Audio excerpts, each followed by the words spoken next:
कांग्रेस में कहा जा सकता है कि ऑल इज नॉट वेल जैसी स्थिति है। उनके जो विधायक हैं वो असंतुष्ट हैं। 5 ऐसे लोग हैं जो दिल्ली पहुंच गए हैं और लगातार दिल्ली में लॉबिंग कर रहे हैं। उन विधायकों का नाम है सुरेश बैठा, नमल विकसल कोंगारी, राजेश कच्छप, सोनाराम सिंकू और एक अन्य विधायक जो हैं वहां लगातार कैंप कर रहे हैं। उनका ये कहना है कि वो भी डिजर्विंग है, महागठबंधन की सरकार है, ऐसे में उन्हें भी रिप्रेजेंटेशन मिलना चाहिए।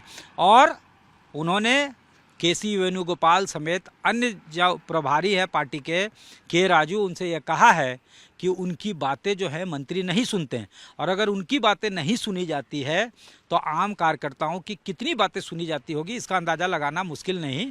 साथ ही साथ इस मुद्दे पर बीजेपी ने चुटकी लेना शुरू कर दिया है। बीजेपी का साफ तौर से कहना है कि जब ऐसी स्थिति विधायकों के साथ है तो आम लोगों की विसात ही क्या है। ये नॉन सीरियस सरकार है जिसका कमिटमेंट जो है जनता के प्रति कुछ भी नहीं है।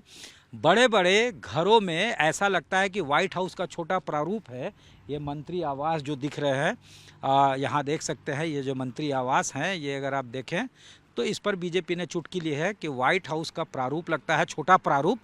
अब यहाँ अगर मंत्री शिफ्ट हो गए हैं तो यहाँ आम लोगों की एंट्री तो और कम हो जाएगी। पहले शहर के अंदर थी, शहर के बीचों बीच थी तो लोग फरियाद लेकर पहुँचते थे और जनता दरबार भी आईवॉस के ही तौर पे लगाया जाता था जिसमें कांग्रेस के कार्यकर्ता ज़्यादा शामिल होते थे। लेकिन अब वैसी भी स्थिति नहीं है। कांग्रेस के नेता और विधायक जैसे जो बड़े ओहदेदार लोग हैं वही एसओएस त्राहिमाम संदेश दे रहे हैं कि उनकी बातें नहीं सुनी जाती। तो आम लोगों की बिसात क्या है।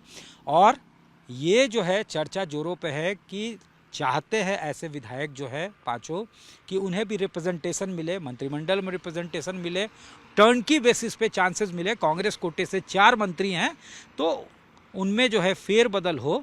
और ऐसे जो है विधायक जो है बात कह रहे हैं कि सांगठनिक मुद्दों को लेकर वो पहुंचे हैं, लेकिन दबी जुबान ये भी कह रहे हैं कि वो कैसे कम डिजर्विंग हैं। अगर कोई डबल एमए है और स्ट्रगल किया है 25 साल से तो उसका राइट क्यों नहीं बनता है मंत्री पद पे, और उनकी बातें क्यों नहीं सुनी जानी चाहिए संगठन के अंदर, और उनकी बातों को इग्नोर कैसे कोई मंत्री कर सकता है। ये तमाम बातें जो हो रही है जिस पर बीजेपी लगातार जो है हमलावर है।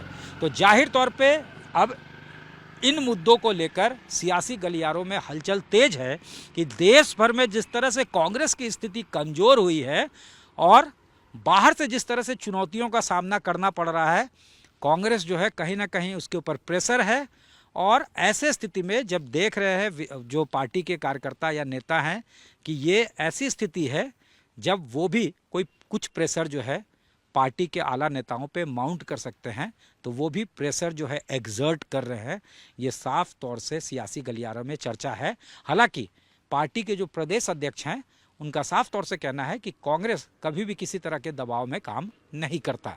देखिए, हमारे जो झारखंड से जो हमारे 5 विधायक गए हैं तो आला कमान से उनकी मुलाकात हुई। चूँकि नए साल में लोग पहली बार 2026 में गए हैं तो एक औपचारिक मुलाकात भी करने गए हैं। औपचारिक मुलाकात करने के बाद वो संगठन के विषय में भी बातचीत कर चुके। अभी देख रहे हैं कि झारखंड में लगातार हमारे प्रभारी अध्यक्ष बीएलए बनाने के लिए जिला अध्यक्ष से लेकर के सभी जिला अध्यक्ष से लेकर के विधायकों को भी टास्क दिया गया कि हम लोग जल्द से जल्द बीएलए कंप्लीट कर लें, क्योंकि झारखंड में नगर निगम के चुनाव होने वाले हैं और हमारी प्राथमिकता है कि हम लोग 100% अपने बूथ पर बीएलए को नियुक्त कर लें, क्योंकि झारखंड में भी एसआर चालू होने वाला है। आज जिस तरह से एसआर को लेकर के पूरे देश भर में आप देखेंगे कि आपके बिहार राज्य में देखे होंगे, यूपी में भी देखे होंगे, बंगाल में भी एसआर चल रहा है। बहुत से वोटर को काटने का काम कर रहे हैं, क्योंकि भाजपा चुनाव आयोग के माध्यम से चुनाव जीतना चाहती है। उनके पास कोई मुद्दे नहीं है, जनता सब जान चुकी ये जुमले वाली पार्टी है। तो एक नया ये लोग फार्मूला लेकर आए हैं कि एसआर के थ्रू जो कांग्रेस का वोटर है जो उनके खिलाफ वोट करते हैं उससे लोगों को काटने का प्लान है। उसी सिलसिले में हमारे विधायक लोग, चूँकि मैंने कहा कि नए साल में लोगों से, अपने बड़े संगठन के प्रभारी खड़गे साहब से और भी लोगों से मिलने का काम करें, तो नए साल में एक औपचारिक मुलाकात और संगठन को लेकर के बैठकर के बातचीत कर लें। ऐसी कोई तरह की बातचीत नहीं है कि जिससे हमारे विधायकों और आपसी संगठन में कोई तरह की फूट है। कैमरामैन राकेश तिवारी के साथ सत्यजीत कुमार, रांची, आज तक।